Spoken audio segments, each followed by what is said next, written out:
மாவட்டம் லால்குடி அருகே வீட்டில் தூங்கிக் கொண்டிருந்த மூதாட்டியை கட்டிப்போட்டு நகை திருட்டில் ஈடுபட்ட மர்ம நபர்களை போலீசார் தேடி வருகின்றனர். மகளின் பெயரை சொல்லி கேட்டதால் அதிர்ச்சியில் உறைந்த மூதாட்டியின் கழுத்தில் கத்தி வைத்து திருடிய மர்ம நபர்கள்.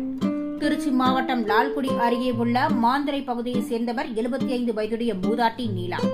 இவரது மகன் வினோத் வெளியூர் சென்றிருந்த நிலையில் நேற்று இரவு தனியாக வீட்டில் படுத்து தூங்கிக் கொண்டிருந்தார். இன்று அதிகாலை வீட்டின் பின்புறம் வந்த 2 மர்ம நபர்கள் மூதாட்டியின் அருகில் அமர்ந்து எழுப்பியுள்ளனர். பின்னர் கழுத்தில் கத்தியை வைத்து உனது மகன் வினோத் எங்கே என்று கேட்டு சத்தம் போட்டால் கழுத்தை அறுத்து விடுவேன் என மிரட்டி மூதாட்டி அணிந்திருந்த 3 பவுண்ட் செயினை முதலில் பறித்துள்ளனர். தொடர்ந்து மூதாட்டியின் கை கால்களை கயிற்றால் கட்டி போட்ட மர்ம நபர்கள் பீரோவை உடைத்து அதில் வைத்திருந்த 2 பவுண்ட் செயினையும் திருடிவிட்டு பின்னர் மூதாட்டியை அவிழ்த்துவிட்டு சென்றுள்ளனர்.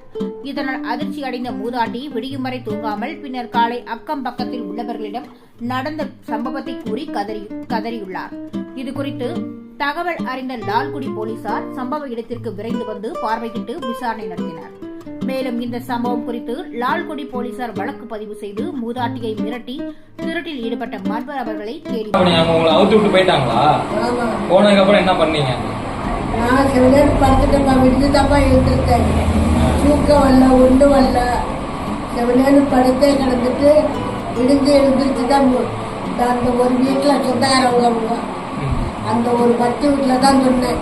இந்த மாதிரி ராத்திரி வந்து என் கைநாத்துக்கிட்டு போயிட்டானுங்க, யாரும் வரலம்மா அப்படின்னு.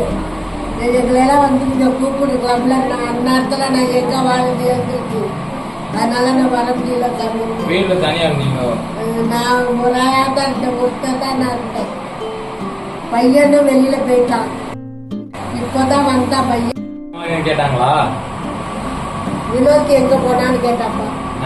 எங்க பையனை பேர் சொல்லி கேட்டாங்களா? பேர் சொல்லி கேட்டான். உங்க பையன் பேரு வினோத். வினோத் எங்க போனான்னு பேர் சொல்லியே கேட்கலாம். எங்க போனான்னு தெரியாதுன்னு வினோத்துனே கேட்டான்.